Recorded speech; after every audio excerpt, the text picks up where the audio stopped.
Hello, hello, hello, friends. Nicholas here with DIVO, TED Talks, Devoted Talks. And I wanted to talk about power, the surrender of power, the gaining of power, the power of influence over ourselves, or of things over us. And I was just teaching a yoga class, and at the beginning, I felt inspired to talk about this. And it really was nothing has power over us except that which we give power over us. That doesn't mean things won't hurt or impact us, but that does mean that our being completely married to a particular thing and its influence controlling all future actions, right? Like when I used to talk about realism and how that's being tied to the past, or past experiences, that would be letting those experiences have power over us that completely impacts our reality. And so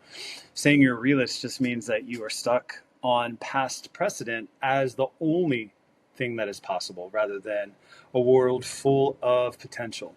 And so what does that mean for us? It means that anytime we find a situation in which it feels like it is making us do things or we have no power, one, that's a falsehood. And then two, a reframe or a shift in consciousness is what is necessary. A psychic shift is necessary for us to be able to regain and reclaim that power. What does that mean? That means that we are able to recognize that things can change and things don't have to continue always being like this. And that doesn't mean that off the wall, unexpected things aren't going to happen. It just means that we're so steady and sure footed that they don't knock us off course. Or if they do knock us off course, it's very minimal because the momentum of our progress forward will pick us right back up to continue once we have dealt with whatever emotions, feelings, or impact of that particular thing has on our life. So,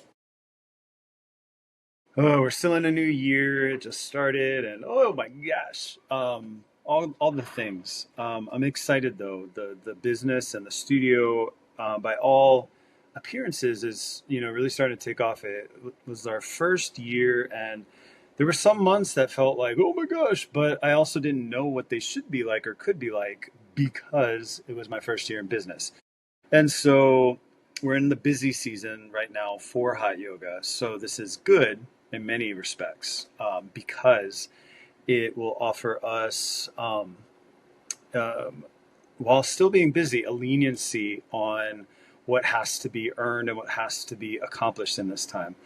And I will say that, what you think about is what you bring about. And as of late, a lot of my thoughts have been manifesting very quickly and not necessarily in an absolutely positive manner. While it's a beautiful thing to be so aligned that things are manifesting quickly, sometimes I realize that I'm not clearing up my energetic field. So the things that I'm attracting are less than desirable, maybe. I don't know. So, but that's the thing, right? I, in that moment just now, even as I said it, calling them less than desirable, you know, has the potential to retain power or claim power over me, when in reality, I should just let it be what it is. That's not what I wanted to happen. Oh, well, let's try again. But I don't even need to label it, right? The feeling of the need to label it is more power over me, right? Think about when things just don't bother you. Things roll off your back like water on a duck. And you just go, oh, okay.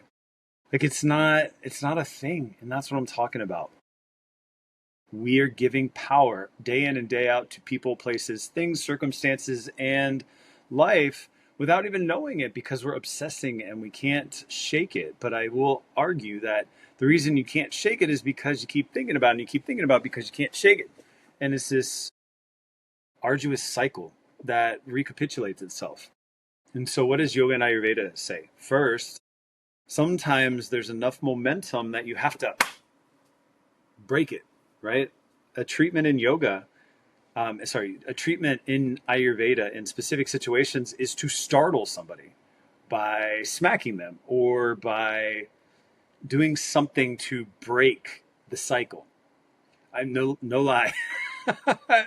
It's not always recommended. I don't know socially if it would be acceptable right now, but like in Indian culture, and I don't know about now, but back then, like if somebody was acting all kinds of whacked out and they smacked them to, and said, "Get yourself together," that would be acceptable. Get it together, not as a controlling mechanism, but a whoa, come back to us, be here now. Now, I'm not saying go around and smack people, but think about how sometimes you're just going to have to intercede and stop things, right? Maybe you have to, use your willpower to tap the brakes or slam on the brakes or change or grab or plant your flag. I mean, I don't know. Maybe. But what the real question is how aware are you? That's what yoga and Ayurveda is calling us to for healing. It's awareness, right? It's not that things aren't going to change and the seasons are always going to cycle and they're always going to have impacts relative to our doshas. But are you conscious enough of it so that you know what's happening so that you can make choices that are in alignment with it and are helpful for it rather than further further exacerbating whatever it is. Consistent, regular practice helps us find our set points and so we can notice changes. Like I've taught a lot of yoga classes and I can tell when the humidity is a certain amount, when I'm drier or when I am a certain way, it reacts and impacts me differently than when it's another way. And so the nature of our reality right now and our current society is so all over the place all the time. Like, look at America right now. Like the USA is a bit crazy right now and not necessarily in a good way. And I say not in a good way at all, but it's so unpredictable. There's no time to really assess and judge yourself or through comparison, understand what's happening to you and how the effects of circumstances are on you because there's nothing consistent to measure against.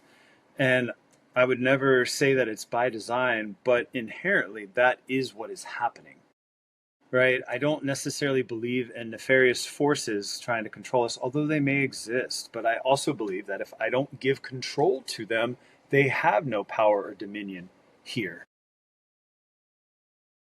Because I do believe in the sovereignty of our reality that I am only going to receive that which I'm a match to. And if I have impacts of control of others, that's because I am seceding that to them or it or thus. I was trying to think of another way of saying that. Thusly seceded. Secession. But I'll probably just leave it here, but just, re-articulate that which we give power to through surrendering of it will be impactful for us. And that I'm not saying life won't hurt us and life won't give us grief and we won't experience painful things. What I'm saying is that we give it power. And so it will hurt as long as it hurts. But if we're ready to move on from it, we can. And that if we are not moving on from it, it's likely because we're giving it power over ourselves. And I'm not talking about grief and like you have to be done with it in a year or whatever. Like that's not what I'm saying. I think there's an evolution of grief, right? Loss is an ever-changing thing because we have an identity surrounding relationships. Like that's typical, that's normal. But that identity then creates a power structure against us and our relationship to reality and our higher selves. And so what are you going to do about that? Like, what would you do if you knew that you could be free, if you were able to shift and change it, even if just a little bit? Practice well, practice often, practice consistently, and be well and be free.